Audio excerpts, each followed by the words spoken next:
welcome back. Okay, you'll notice that I've kept the carburetor inside the box with this foam pad.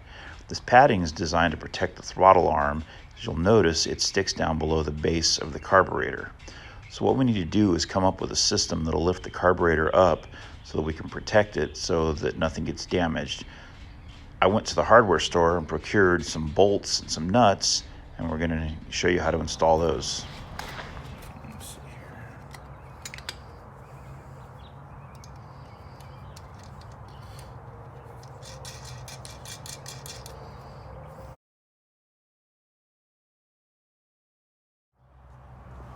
These are inch and a quarter, 5/16, same as the threads, but this just barely clears. So you'd be better off with 1.5 to 2 inch, and maybe getting double nuts so you can flip the things around. And this would be the base here on the ground. And you put 2 nuts, so you bring the thing up to the level that you want to. Put the nut down as the resting point, then put another nut on the top to capture it. But these will work for me. We begin by carefully removing the cover for the power piston and step-up rod. This is your piston, spring, and your rod.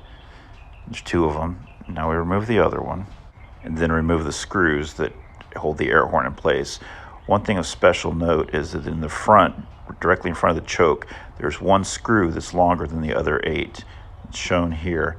Make sure to keep this one separate. You don't want to end up jamming something and messing the screws up. Next, we would remove the accelerator pump linkage, but it's missing. Then remove the 2 screws and the squirter from the top. Remove the fuel inlet, the floats, and take the needles out of the seats. Then remove the air horn gasket. Make sure you have a tool that'll fit. This is actually a scraper tool, but I needed something wide enough to crack them loose to be able to turn them. Now, I cracked these loose off camera, so they are ready to go. But using something like this, it's too small. I mean, I can wedge it right here for the moment, just because it's already loose. It'll come off. Little gasket right there. Same thing right here. Oops, well, maybe we can. There it goes.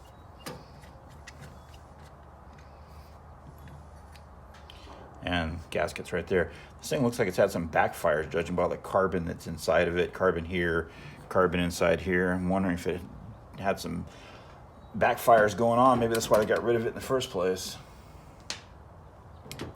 Okay, now, the second thing we're going to deal with is inside here. There's jets. Okay, we've got to take...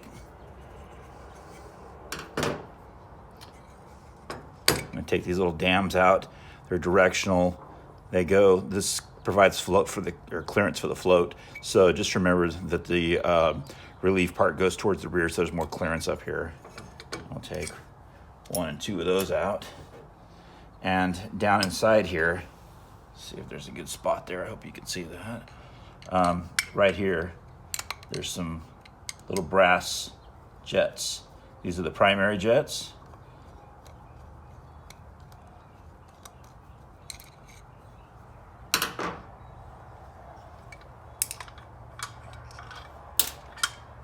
Oh, I forgot something else too. These are the primary jets. And back here is your secondary jet.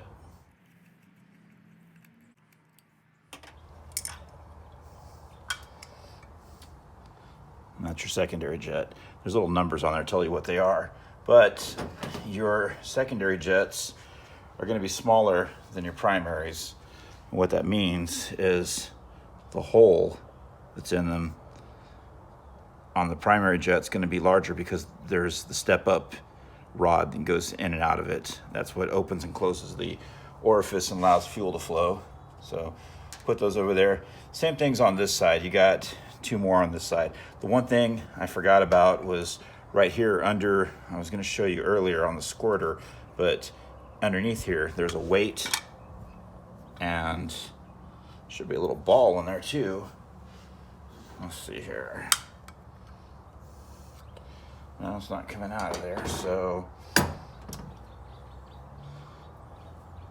this is the weight here. Your rebuild kit's going to come with a ball, but there's a ball in there. It's probably stuck, I'm going to guess. So we'll give it.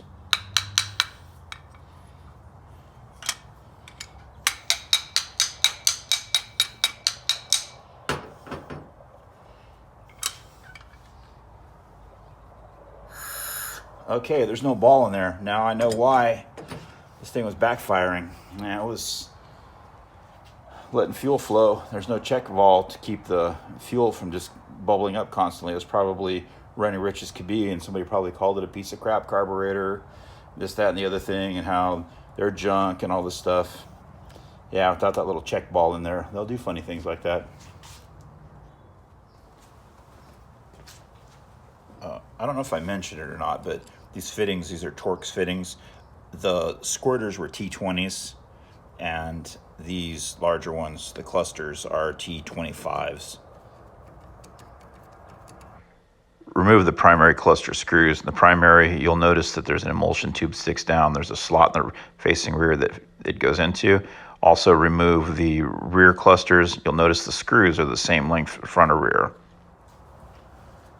Okay, so at this point we have the other side done. So again, we take this up.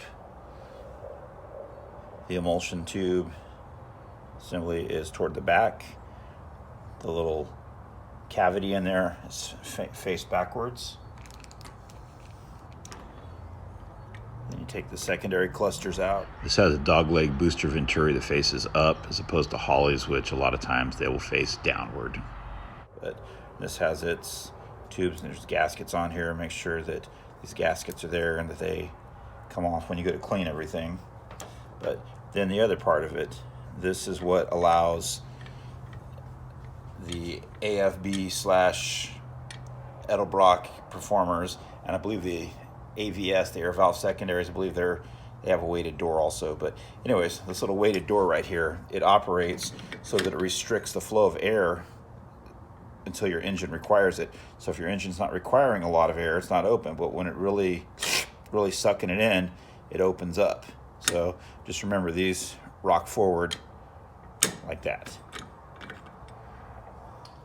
So at this point, we have a pretty decent casting here, and surprisingly, it's dirty, but it's not that dirty.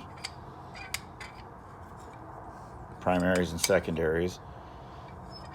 These are your primaries, these are your secondaries. And like I was saying earlier, you can see that the venturi is a little smaller compared to the secondaries. The primary venturi is smaller than the secondaries.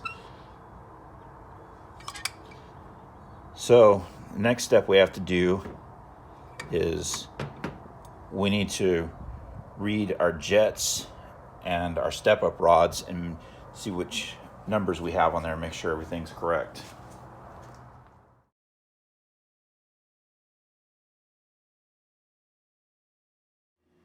So for my secondaries, for factory, you notice it says 095. This is a 095 jet. And for the primaries with the metering rod, we have this jet here, which is listed as a 400, which for some reason on the primary ones, they want you to take 300 off of it. So that would be a 100, and up top here, a 100 jet as being factory. So looks like we got factory parts. See if I can get a number off the rods, and we'll go from there.